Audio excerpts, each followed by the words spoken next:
पुण्यात्माओं, ऐसे जो साधना हम गलत भी करते हैं, अपने मनमुखी भी करते हैं, उससे भी लाभ नहीं होता।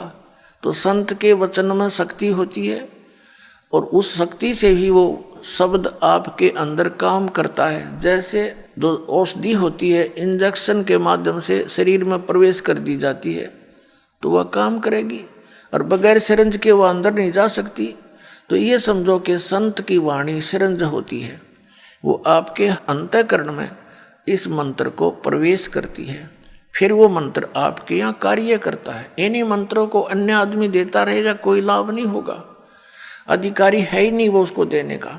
तो इस प्रकार संत वचन की शक्ति से आपके अंदर भक्ति प्रवेश करते हैं, और फिर इस सत्संग के माध्यम से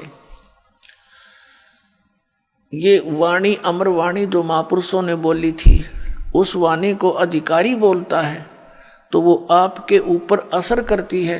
वो ऐसे असर करती है जैसे किसी को सर्प डस जाता है, और उस सर्प के विष उतारने का एक मंत्र बोलता है गारडू,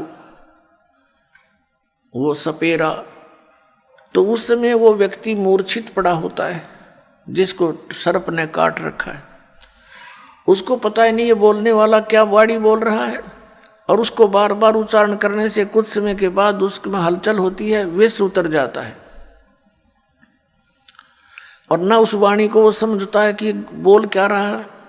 तो पुण्यात्माओं, ठीक इसी प्रकार हमारे अंतःकरण, हमारी आत्मा पर पाप कर्मों का विष चढ़ा हुआ है।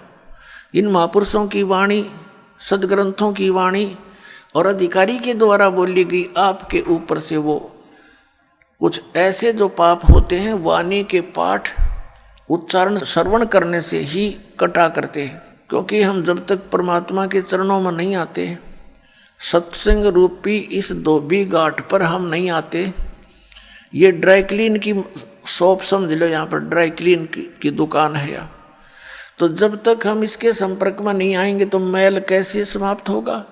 मैल समाप्त हुए बिना उज्जवल कपड़ा कैसे होगा? तो आप यहाँ आते हो, अपने मित्र प्यारों को भी लाते हो। हमने भी जितने दिन सत्संग होता है सबको आना अलाउड कर रखा है, आओ सत्संग अवश्य सुनो। बाकी समय में हम केवल अपने भक्तों से ही मिल पाते हैं, अन्य से कोई हम डिस्कस कर भी नहीं सकते, इसलिए अन्य को आमंत्रित नहीं करते। अन्य दिनों में सत्संग के दौरान सभी आ सकते। तो कोई मित्र, कोई रिश्तेदार, रिलेटिव किसी के साथ आता है तो चाहे वो किसी उसकी शर्म से भी आ गया, प्रार्थना से आ गया, किसी कामवश आ गया, तो यहाँ सुनेगा। वो चाहे अनचाहा बैठा रहे, उसके ऊपर भी उस गारुड़ के मंत्र की तरह असर हो रहा है। और एक दिन ऐसा आएगा कि उसको भूख लगेगी उस परमात्मा की वाणी की, और फिर वो ऐसा आएगा कि लोग न्योकेंगे, इसका भी पता नहीं कि मंत्र मार दिया।